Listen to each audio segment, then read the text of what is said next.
Et si l'Afrique n'avait pas seulement été colonisée, mais bel et bien programmée pour oublier son essence même?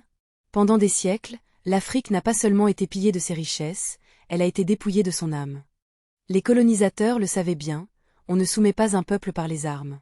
On l'éteint en lui faisant croire que ses dieux sont faux, que ses ancêtres sont maudits et que sa culture est diabolique. C'est pourquoi ils ont brûlé les temples, interdit les danses ancestrales, effacé les langues et transformé les rites sacrés en simple sorcellerie. Ils savaient qu'un peuple sans mémoire est un peuple sans pouvoir. Le mensonge le plus cruel?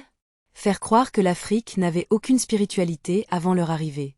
Pourtant, le christianisme existait déjà en Éthiopie dès le IVe siècle, selon l'Encyclopædia Britannica, les royaumes du Congo connaissaient l'idée du divin, et nos rites parlaient déjà d'un créateur unique.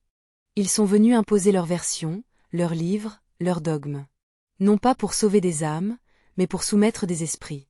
Ils n'ont jamais vraiment pratiqué ce qu'ils prêchaient. La religion est devenue une clé pour cadenas. Un cadenas qui a emprisonné nos croyances originelles et y a mis les leurs à la place. Et aujourd'hui encore, les cicatrices sont là. Des Africains qui pensent que dénoncer la colonisation, c'est être aigri.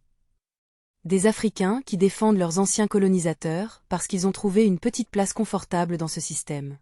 Ou parce que leur famille profite encore du néocolonialisme.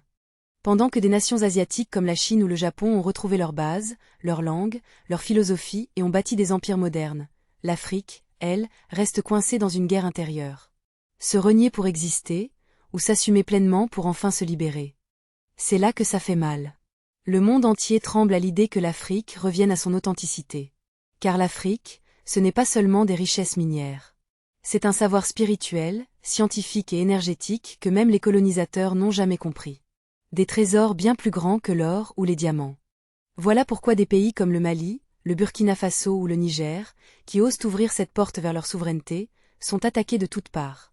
Le vrai danger pour l'Occident, ce n'est pas que l'Afrique réclame ses minerais. C'est que l'Afrique réclame son âme. N'oublions jamais que la force d'un peuple réside dans la mémoire de son âme et la dignité de ses ancêtres, un flambeau que l'Afrique ne doit plus jamais laisser s'éteindre pour retrouver sa souveraineté réelle. Abonne-toi et partage cette vidéo pour mieux connaître notre histoire.